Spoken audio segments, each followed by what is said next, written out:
नमस्कार दोस्तों। तो पाकिस्तान से जितने भी आपने टेरर अटैक्स भारत के खिलाफ सुने हैं, चाहे वो पार्लियामेंट टेरर अटैक हो गया, मुंबई टेरर अटैक्स हुए या पहलगाम टेरर अटैक हुआ, इन सब के लिए एक पाकिस्तान की आईएसआई की सबसे एलीट यूनिट यानी कि S1 यूनिट, जिसके बारे में रिसेंटली अभी एजेंसीज को पता चला था पहलगाम टेरर अटैक के बाद और जिसके ऊपर सारी चीज़ें बताई गई थी, वही अगर जिम्मेदार है मैं कहूँ तो इसमें आपको बिल्कुल भी शक नहीं होना चाहिए। हमारे पास सारे तरीके के प्रूफ हैं और यहाँ पर इस आर्टिकल के अंदर हम वही सारी चीज़ें देखने वाले हैं।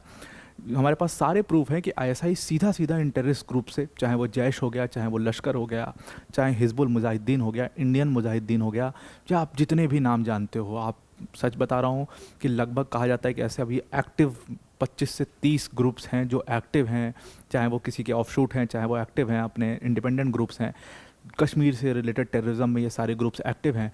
इन सबको सीधा सीधा आईएसआई से रिलेट किया गया है और इन सब के बारे में रिपोर्ट्स भारतीय एजेंसीज ने यहाँ पर कर दी हैं। इंडिया के कई सारे आर्टिकल्स में आपको कई सारी जो इंडियन हाउस मीडिया हाउसेस हैं उन्होंने भी इसको पूरी तरीके से छापा है और डिफेंस मिनिस्टर ने भी इसके बारे में अंदेशा दिया है कि आईएसआई का सीधा सीधा लिंकेजेस इन टेरर अटैक से किया जा रहा है। हमारे पास सारे प्रूफ हैं, लेकिन फिर भी कोई भी एक्शन इनके खिलाफ नहीं होता है। Even drugs trafficking, even narcotics की जो टीम है उसको भी इसको इतला किया गया है। ऊपर से इन्फिल्ट्रेशन के ऊपर, क्रॉस बॉर्डर इन्फिल्ट्रेशन के ऊपर, हर चीज़ के ऊपर इनका हाथ है। और आईएसआई की यही यूनिट जिसके बारे में आज हम डिस्कस करने वाले हैं, S1 यूनिट, ये उन सारी चीज़ों के लिए ज़िम्मेदार है, उन सारे टेरर अटैक्स के लिए ज़िम्मेदार है। सिर्फ भारत में ही नहीं बल्कि किसी भी देश में, चाहे हम बांग्लादेश की बात करें जहाँ पर टेररिज्म को प्लांट किया गया, इनका लिंकेजेस तो यहाँ तक कि श्रीलंका में भी टेररिज्म से है। इनका लिंकेज यहीं तक सीमित नहीं है, इनका अफगानिस्तान से के भी टेररिज्म से पूरा लिंकेज है। ऑब्वियस सी बात है, अफगानिस्तान से तो लंबे समय से, लेकिन अभी जो प्रेजेंट टाइम में तालिबान के खिलाफ जो टेररिज्म चल रहा है उसमें भी पाकिस्तान की आईएसआई का बहुत बड़ा रोल है। और अभी रिसेंट सुप्रीम कोर्ट का एक डिसीजन भी आया है जहां सुप्रीम कोर्ट ने साफ कहा है, पाकिस्तान के सुप्रीम कोर्ट ने साफ कहा है कि आईएसआई और आर्मी को पॉलिटिक्स से दूर रहना चाहिए। तो पूरा डिटेल में इस चीज़ को डिस्कस करते हैं, पर वीडियो में आगे जाने से पहले एक बहुत बड़ी अनाउंसमेंट है अनअकैडमी टीम की तरफ से कि अगर आप यूपीएससी सीएससी 2026 या 27 की प्रिपरेशन कर रहे हैं तो अनअकैडमी आपके लिए वन स्टॉप सॉल्यूशन हो सकता है। अनअकैडमी ने अपनी सब्सक्रिप्शन फीस को सिर्फ 19,999 कर दिया। मतलब इसमें आप कंप्लीट यूपीएससी सीएससी का सिलेबस कवर कर सकते हो, कंप्लीट सिलेबस प्लस उसके साथ आपको टेस्ट सीरीज़ भी फ्री ऑफ कॉस्ट मिलता है। और सबसे बड़ी बात क्या है कि अनअकैडमी के टॉप एजुकेटर जैसे मृणाल सर, प्रतीक सर, सुदर्शन सर जैसे एजुकेटर्स यहाँ पर आपको इस बैच के अंदर पढ़ा रहे होंगे। ऑफ़र देखिए लिमिटेड टाइम तक ही रहेगा, इसको ज़रूर से ज़रूर अभी के अभी आप सब्सक्राइब कर लीजिए, वरना ये ऑफ़र ख़त्म हो जाएगा और फिर से प्राइसेस जो हैं वो रीइंस्टेट हो जाएंगे। इसमें आपको बहुत सारे एडिशनल फीचर्स भी मिलते हैं, कंप्लीट मेंटोरशिप सपोर्ट मिलता है, प्लस आप मेंस के जितने भी आंसर्स लिखते हो उन सारे आंसर्स का इवैल्यूएशन यहाँ पर इस कोर्स के अंदर, इस बैच के अंदर किया जाएगा। डिस्क्रिप्शन में हमने लिंक डाल दिया, उस लिंक पर क्लिक करके आप इस बैच को ज्वाइन कर सकते हैं। Now coming back to the topic, अब देखिए आईएसआई का जो ये यूनिट है, आप जितने भी टेररिस्ट अटैक अभी तक आपने सुने हैं, चाहे हम उसको, अब देखिए इस यूनिट के बारे में हमें जो पता लगा है, जो इंडियन एजेंसीज को पता लगा है, वो 25 साल से पहले इस यूनिट को बनाया गया था। लेकिन एक्चुअल में इसके लोग या ये यूनिट को और भी पीछे से आप देख सकते हो, और भी पहले से इस यूनिट को देख सकते हो, क्योंकि 1993 बॉम्ब ब्लास्ट में भी इस यूनिट का नाम आया था। उसके बाद मुंबई टेरर अटैक्स में नाम आया, पार्लियामेंट अटैक में नाम आया, कंधार हाईजैक में प्लानिंग में बहुत बड़ा रोल था। और उसमें कहा जाता है कि जो आईएसआई का पूरा अपना नेपाल मॉड्यूल था उसको इन लोगों ने पूरी तरीके से दांव पे लगाया सिर्फ कंधार हाईजैक को सक्सेसफुल करने के लिए। ये तरीके के ये सारे टेरर अटैक्स जो हैं वो सीधी सीधी आईएसआई के इस S1 यूनिट से जोड़े जा सकते हैं। इवन जो अभी रिसेंटली पहलगाम टेरर अटैक हुआ था उसी के बाद इनका पूरा भांडा फोड़ हो पाया था। एक्चुअल में हुआ कैसे था, क्योंकि जो एक आतंकी था वो काफ़ी सीनियर आतंकी था, जो लश्कर ए तैयबा का जो आतंकी था वो काफ़ी सीनियर आतंकी था। और उस सीनियर आतंकी की कुछ तस्वीरें आईएसआई के कुछ लेफ्टिनेंट्स के साथ और कुछ हाई रैंकिंग ऑफिशियल्स के साथ, आईएसआई के जो थे उनके साथ उसकी कुछ तस्वीरें मिली थी, क्योंकि इन्होंने अपने बहुत ही सीनियर आतंकवादी को इसमें इंक्लूड किया था पहलगाम टेरर अटैक में। इसीलिए जो इनका पूरा कवर था वो ब्लो हुआ और इंडियन एजेंसीज को इस बारे में पता चल पाया। तो आईएसआई की ये यूनिट है जिसको S1 यूनिट कहा जाता है, और ये S1 यूनिट का नाम सबवर्जन 1 है। अब ये सबवर्जन 1 यूनिट जो है इसको मेनली इसीलिए बनाया गया है ताकि ये क्रॉस बॉर्डर टेररिज्म फैला सके। भारत के खिलाफ जितना आतंकवादी घटना, जितनी आतंकी घटना आप देख सकते हो, उसको पूरी तरीके से फंड करना, उसकी नेटवर्किंग सेट करना, प्लानिंग करना, ये सब काम के लिए इस S1 यूनिट को बनाया गया है। अब इस S1 यूनिट में बहुत कुछ इसमें है भी नहीं, बहुत क्लियर कमांड स्ट्रक्चर है इसका, बहुत सिंपल सा कमांड स्ट्रक्चर है। अच्छा, जिस आतंकी की हम बात कर रहे थे, वो ये आतंकी जो आपको साइड में खड़ा हुआ दिख रहा है, ये आतंकवादी की सीसीटीवी इमेज भी काफ़ी वायरल हुई थी, और इस आतंकवादी को ही लिंक किया गया आईएसआई के कई सारे ऑफिसर्स के साथ। इसकी तस्वीरें थी यहाँ पर कैंप में, एक जगह पर आपको 2 लोगों के साथ एक खड़ा दिख रहा है, वो भी तस्वीर काफ़ी वायरल हुई थी, और अभी मैं आगे दिखा भी दूंगा। तो वो तस्वीर भी काफ़ी ज़्यादा वायरल हुई थी, और उस तस्वीर में भी ये कहा गया था कि दोनों व्यक्ति जो इस आतंकवादी के साथ खड़े हैं, ये आईएसआई के सारे हाई रैंकिंग ऑफिशियल्स हैं। और कमांड स्ट्रक्चर इसका बहुत सिंपल है, बहुत कोई मतलब पूरी दुनिया को इसका कमांड स्ट्रक्चर पता है। अब इसका कमांड स्ट्रक्चर क्या है कि पाकिस्तान आर्मी का एक जो लेफ्टिनेंट है, एक कॉलोनल होगा, वो इसका हेड होता है, और उसके नीचे 2 रैंकिंग ऑफिसर्स होते हैं जिनका कोड नेम होता है गाजी 1 और गाजी 2। देखिए, कोड नेम तो ये सब बकवास है, मतलब दुनिया को भी पता है कि ये S1 यूनिट है, और S1 यूनिट का हेड कौन है, उसका नाम भी पूरी दुनिया को पता होता है, और उनके अंदर में कौन से ऑफिसर्स हैं ये भी पूरी दुनिया की सारी इंटेलिजेंस। सबसे ख़राब इंटेलिजेंस यूनिट अगर पूरे दुनिया में कोई है तो वो आईएसआई है, क्योंकि पहली चीज़ तो टेररिज्म फैलाती है, वो तो है ही बात, लेकिन दूसरी चीज़ कि वो उनका कोई कवर नहीं होता, वो ड्रग्स में भी इंक्लूड हैं, वो एक्सटॉर्शन में भी, मतलब आईएसआई का नाम एक्सटॉर्शन में भी आया। आप कनाडा में जाके देखोगे तो आईएसआई के कई बड़े बड़े हाई रैंकिंग ऑफिशियल्स जो हैं वो एक्सटॉर्शन के केसेस हैं उनके ऊपर, और एक्सटॉर्शन में उनका नाम आता है, पाकिस्तान में एक्सटॉर्शन में उनका नाम आता है। बड़ी बड़ी कोठियाँ उनकी, यूके में बिल्डिंग्स हैं उनके, यूके में घर है उनका, दुनिया भर की ये सारी चीज़ें। सबसे बकवास यूनिट है, तो क्या ही कवर होगा उनका। तो गाजी 1 गाजी 2 बस ऐसा ही नाम अच्छा लगता है मूवी टाइप का थोड़ा सा, तो वो इसलिए गाजी 1 गाजी 2 कोड नेम है, लेकिन हैं ये लोग सारे, सबको नाम पता है, पूरी दुनिया को इनका नाम पता है।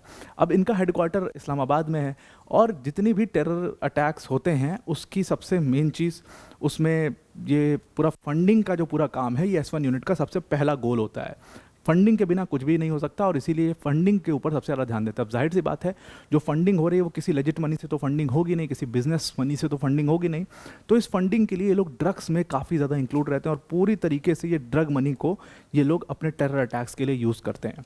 अब यहाँ तक भी कहा गया कि पाकिस्तान का ही ड्रग्स नहीं, सिर्फ लोकल ड्रग्स में नहीं, बल्कि जो पाकिस्तान से कश्मीर में ड्रग्स आ रहे, कश्मीर में जब आप जाओगे तो आप वहाँ देखोगे टेररिज्म तो एक लेवल पर है ही, मतलब फैलाया जा रहा है कश्मीर के अंदर, वो एक एनिमिटी तो फैलाने की कोशिश तो हो ही रही है, लेकिन ड्रग्स का भी काफ़ी ज़्यादा प्रभाव आपको कश्मीर में देखने को मिलेगा, और वो ड्रग्स पूरी तरीके से पाकिस्तान से क्रॉस बॉर्डर से वो भारत में आता है, और वो कश्मीर में जानबूझ करके फैलाया जाता है। उससे 2 चीज़ें होती हैं, एक तो टेरर के लिए पैसा भी हो रहा है, और वहाँ के यूथ को ये लोग दूसरी तरफ भटकाने की भी कोशिश करते हैं। हर जगह पर ये कोशिश है। इवन इनका नाम यहाँ पर भी आता है कि चाइना से जो फेंटेनिल पूरी दुनिया में जा रहा है, मतलब यूरोपियन देशों में, यूएस में जो फेंटेनिल जा रहा है रॉ फॉर्म में, और बाद में वहाँ लैब में बना करके उसको ड्रग्स की तरह यूज़ किया जा रहा है, उस फेंटेनिल के मतलब उस फेंटेनिल के पूरे नेटवर्क में भी कहीं ना कहीं आईएसआई का एक बहुत बड़ा रोल है। और पूरा चाइना से ये जो रोल है ये शुरू होता है, और मतलब मिडिल ईस्ट तक जाता है। मिडिल ईस्ट में भी जो ड्रग्स जा रहा है उसमें भी आईएसआई का बहुत बड़ा रोल माना गया है। तो आधा एशिया को बर्बाद करने में आईएसआई का बहुत बड़ा रोल है, आधे एशिया के यूथ को बर्बाद करने में आईएसआई का बहुत बड़ा रोल है, क्योंकि ये ड्रग्स अपने पैसे के लिए, अपने टेररिज्म के लिए ये इनको पैसा चाहिए होता है, और उसके लिए ड्रग्स कार्टेल्स को काफ़ी सपोर्ट करते हैं। अब देखिए क्या है कि इनका मेनली जो, क्योंकि ये आर्मी के पर्सनल्स होते हैं, तो ये काफ़ी एक्सपर्ट होते हैं बॉम्ब्स बनाने में या आईडी मेकिंग में, इन सब चीज़ों में काफ़ी एक्सपर्ट होते हैं, स्मॉल आर्म्स को हैंडल करने में, और इन सब चीज़ों में काफ़ी ये एक्सपर्ट होते हैं। और यही इनकी जिम्मेदारी होती है, पहला तो पैसा फंडिंग कर दो, और दूसरी चीज़ पूरा ट्रेनिंग का पूरा मॉड्यूल क्रिएट करना, पूरा मॉड्यूल खड़ा करना, वो सब भी यहाँ पर S1 यूनिट का काम होता है। अब देखिए ये S1 यूनिट हमें जो पता है, वो हमारी एजेंसीज के पास जो रिपोर्ट है कि वो पिछले 25 साल से ऑपरेट कर रहा है, लेकिन क्योंकि 1993 बॉम्ब ब्लास्ट से भी सीधा नाम जोड़ा जा सकता है, तो फिर ये बहुत पहले से ये इनकी S1 यूनिट चल रही है। और ये जितना भी टेररिस्ट अटैक भारत में हुआ है, सब में आप इनका नाम जोड़ सकते हो। इनका नाम आप सीधी तौर पर जैश ए मोहम्मद, लश्कर ए तैयबा, हिजबुल मुजाहिदीन, इंडियन मुजाहिदीन, इन सारे आतंकवादी संगठनों के साथ जोड़ सकते हो। ये सारे आतंकवादी संगठनों की ट्रेनिंग, इनके कैंप्स सेटअप करना, इनके कैंप्स कहाँ सेटअप होंगे, कैसे होगा, कितने लोगों को उसमें इंक्लूड करना है, नए कैडर्स को कब हायर करना है, वो सब कुछ जो है वो यही S1 यूनिट देखता है। और सिर्फ इतना ही नहीं कि सिर्फ यहीं के ये सारे यूनिट्स के ऊपर है, बल्कि इनका नाम आप सीधी तौर पर उन ऑर्गेनाइजेशन से भी जोड़ सकते हो जो दूसरे देशों में काम कर रही हैं, भारत में नहीं कर रही हैं। जैसे आईसिस है, आईसिस इस समय पर तालिबान से लड़ रहा है अफगानिस्तान के अंदर, उस आईसिस को भी पूरा सपोर्ट ये S1 यूनिट दे रहा है। अच्छा, बांग्लादेश के अंदर जो पूरा टेररिज्म प्लांट किया वो भी इस S1 यूनिट का काम था। अंसारुल्लाह बांग्ला टीम जो है, ABT जिसको कहा जाता है, जो सबसे नोटोरियस टेररिस्ट ग्रुप है बांग्लादेश का, वो भी एक तरीके से इन्हीं के द्वारा फंड किया गया, इन्हीं के द्वारा प्लान किया गया, इन्हीं के द्वारा शुरू किया गया। इवन जो वहाँ पर जैश का मॉड्यूल एक चलता है वो भी इन्हीं के द्वारा फंड किया गया। और बांग्लादेश में भी जो बड़े बड़े आप टेरर अटैक्स में से नाम सुनते हो उसमें भी S1 यूनिट का बहुत बड़ा रोल है। शेख हसीना ने काफ़ी इनके खिलाफ काफ़ी कुछ बोला था और शेख हसीना को आप देख ही रहे हो।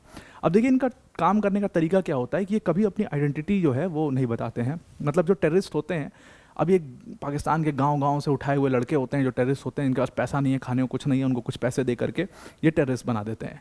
तो उनके बीच में रहते हैं और उनको पता नहीं होता कि ये लोग जो हैं वो ISI के लोग हैं। सारा कुछ ये कर रहे होते हैं उस पूरे कैंप में, पूरा कमांड स्ट्रक्चर इनका चल रहा होता है, सब कुछ इनका चल रहा होता है, लेकिन जो आतंकवादी होते हैं उनको पता नहीं होता कि ये लोग ISI से हैं। ये एकदम उनकी तरह दिखने के लिए ये लंबी दाढ़ियाँ रखते हैं, एकदम उनकी तरह बिल्कुल मतलब एथनिक क्लोथ्स जो भी लोकल क्लोथ्स होते हैं वो पहनते हैं और उस तरीके से ही बात करते हैं।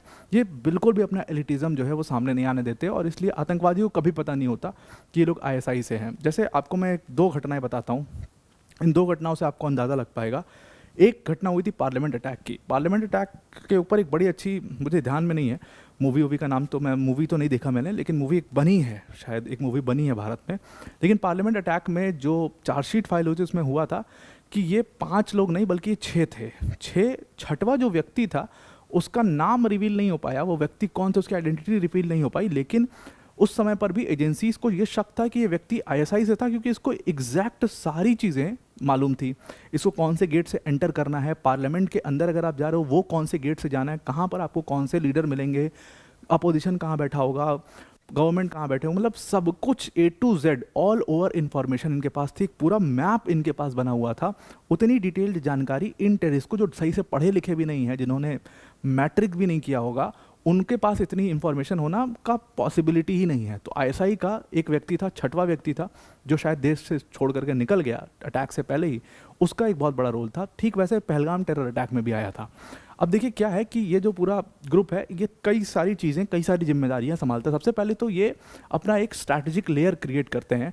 जैसे ये क्या करते हैं कि मिलिटेंट्स, देखिए क्या है कि 2 तरीके से मिलिटेंट्स को डिवाइड करते हैं। एक वो मिलिटेंट्स जो दूसरे देशों से लड़ रहे हैं, जैसे भारत से जो मिलिटेंट्स लड़ रहे हैं, जो मिलिट्री ग्रुप्स लड़ रहे हैं, जो एक्सटर्नली ऑपरेट कर रहे हैं, उनको ये गुड मिलिटेंट्स कहते हैं। अच्छा, कुछ मिलिटेंट ग्रुप ऐसे भी हैं जो पाकिस्तान से ही लड़ रहे हैं, पाकिस्तान की सरकार से लड़ रहे हैं, उनको ये बैड मिलिटेंट्स कहते हैं।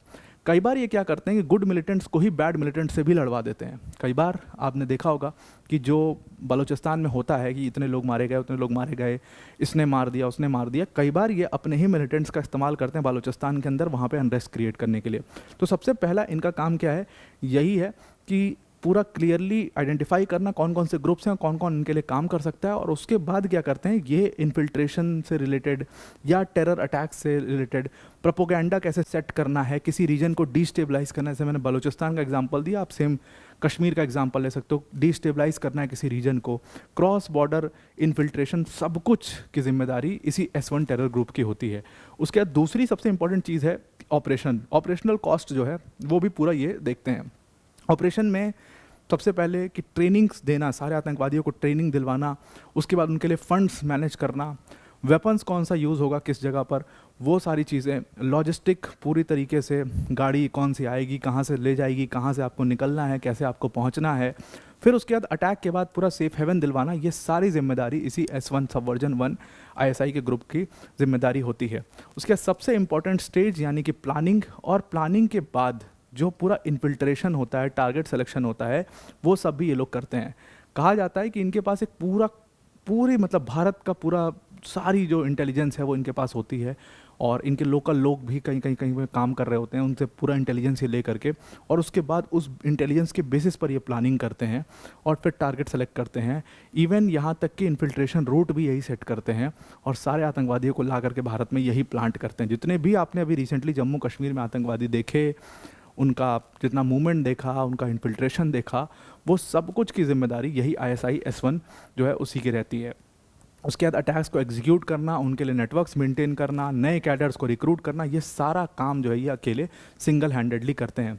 और कहा जाता है कि इनके पास, इन मतलब S1 ग्रुप के पास, ISI के S1 ग्रुप के पास पूरे भारत का एक कंप्लीट नक्शा होता है पूरे। जैसे आपको 2 अटैक्स फिर मैं बताता हूँ। पहलगाम टेरर अटैक में आतंकवादियों को एग्जैक्टली 4 आतंकवादी एग्जैक्टली उनको पता था कि कितने टूरिस्ट हैं, कहाँ पर हैं टूरिस्ट, और कहाँ पर फोर्सेस हैं, कितनी दूर हैं, उनको वापस आने में कितना टाइम लगेगा, हमें कितने देर ऑपरेट करना है।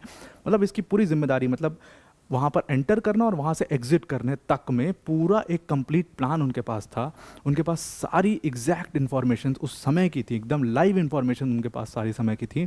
तो इसी से आप समझ सकते हो कि सारी नॉलेज इनको होती है और उसके बेसिस पर ही ये कोई भी अटैक प्लान करते हैं। तो ये S1 ग्रुप के खिलाफ सीरियस एक्शंस जो है वो पाकिस्तान कभी नहीं लेता, लेकिन अब वर्ल्ड को ये बात समझनी पड़ेगी और सीरियस एक्शन इस ग्रुप के खिलाफ लेना पड़ेगा। तो आई होप आपको ये पूरा आर्टिकल समझ में आ गया होगा।